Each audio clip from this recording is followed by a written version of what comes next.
In an article written by Paul Richard Heward titled Maxim's Machine Gun Slaughtered Thousands of People, it says, During the early morning of October 25th, 1893, a column of 700 soldiers from the British South African Police camped in a defensive position next to the Shangani River.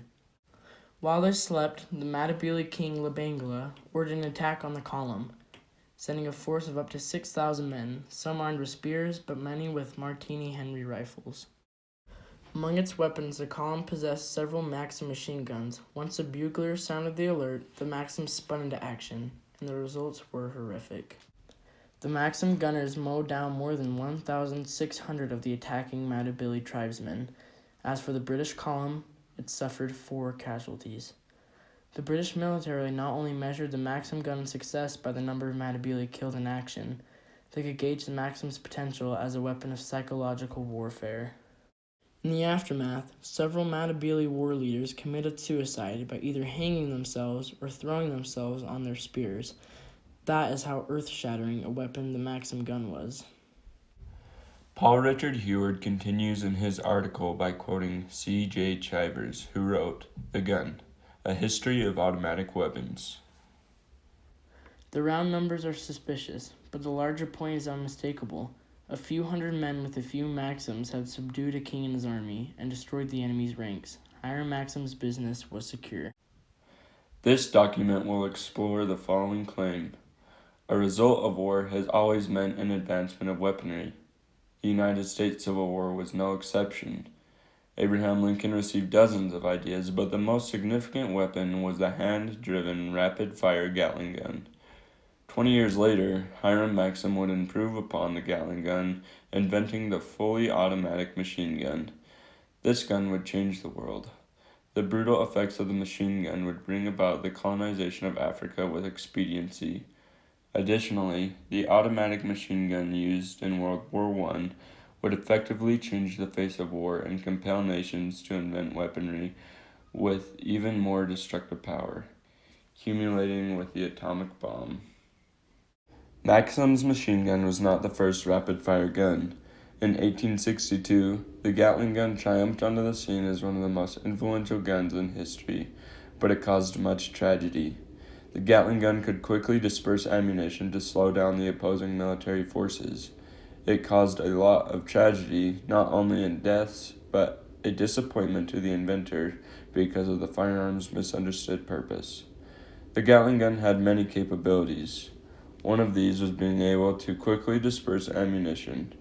According to a document of the drawing of the Gatling gun, it says, Quote, Richard J. Gatling submitted an application for a patent for his battery gun on March 8, 1865. In his application, he claimed that the gun can shoot at least 200 rounds per minute. End quote. The Gatling gun was a very powerful invention. Nobody in the world at this point had even imagined a firearm that could run that much ammunition through it. It was the invention of the century, and its impact was astounding. An article that can be found on history.com entitled Gatling Gun says, Quote, a hand-driven machine gun, the Gatling gun was the first firearm to solve the problems of loading, reliability, and the firing of sustained bursts. It goes on to say, the Gatling gun is a machine gun that consists of multiple barrels revolving around a central axis and is capable of being fired at a rapid rate. General Benjamin F. Butler of the Union Army first used the gun at the Siege of Petersburg, Virginia, in 1864 through 1865. End quote. The Gatling gun was able to solve a lot of problems like reloading, not jamming up, and firing at a constant, steady rate. Although the Gatling gun made a huge impact, and it was a great invention, it was not used as the inventor intended it to be used for. Gatling wrote to his friend, Quote, my dear friend, it may be interesting to you to know how I came to invent the gun which bears my name. I will tell you. In 1861, during the opening events of the war, residing at that time in Indianapolis, I witnessed almost daily the departure of troops to the front and the return of the wounded, sick, and dead. The most of the latter lost their lives, not in battle, but by sickness and exposure incident to the service. It occurred to me that if I could invent a machine, a gun, which could, by its rapidity of fire, enable one man to do as much battle duty as 100, that it would, to a great extent, supersede the necessity of large armies, and consequently exposure to battle and disease be greatly diminished. I thought over the subject, and finally this idea took practical form in the invention of the Gatling gun. Yours truly, R.J. Gatling. End quote. As written in the letter, the Gatling gun was not intended to create more war. It was intended to save lives and discourage war. Just 20 years following the Civil War in 1884, Hiram Maxim invented the first recoil-operated machine gun. An article written in 1985 by the New York Times about Hiram Maxim reads, quote, Maxim, who lived from 1840 to 1916, is rarely mentioned in the same breath with Thomas A. Edison, Alexander Graham Bell, and the Wright brothers, and the other great American inventors of his day. But in the social history of the machine gun, the historian John Ellis points out, without Hiram Maxim, much of the subsequent world history might have been different. The Maine-born inventor, moreover, was as prolific as his more famous contemporaries. As Edison's chief rival in the design of the electrical systems, Maxim installed the first electric lights in New York City. Maxim's methods of hardening the carbon filaments of incandescent bulbs actually paved the way for the light bulb credited to Edison. Maxim's airplane might well have flown before that of the Wright brothers hadn't been powered by something lighter than a steam engine. In his autobiography, My Life, Maxim described countless gadgets he invented, some more successful than others. Among the products of his youth were an automatic sprinkler system for a flour mill and an automatic mousetrap. The latter was designed so that the struggling of each victim would reset the trap for the next mouse. Maxim told the following to a Times of London reporter, quote, I was in Vienna where I met an American whom I had known in the States. He said, hang your chemistry and electricity. If you want to make a pile of money, invent something that will enable these Europeans to cut each other's throats with greater facility. End quote. This put an idea into the inventor's mind, and Maxim went to work on a self-propelled, rapid-firing gun. Maxim built upon the Gatling gun, but made an important change which was based upon his earlier mousetraps. The motion of capturing one mouse would propel the trap into resetting itself. This new gun sparked a whole new world.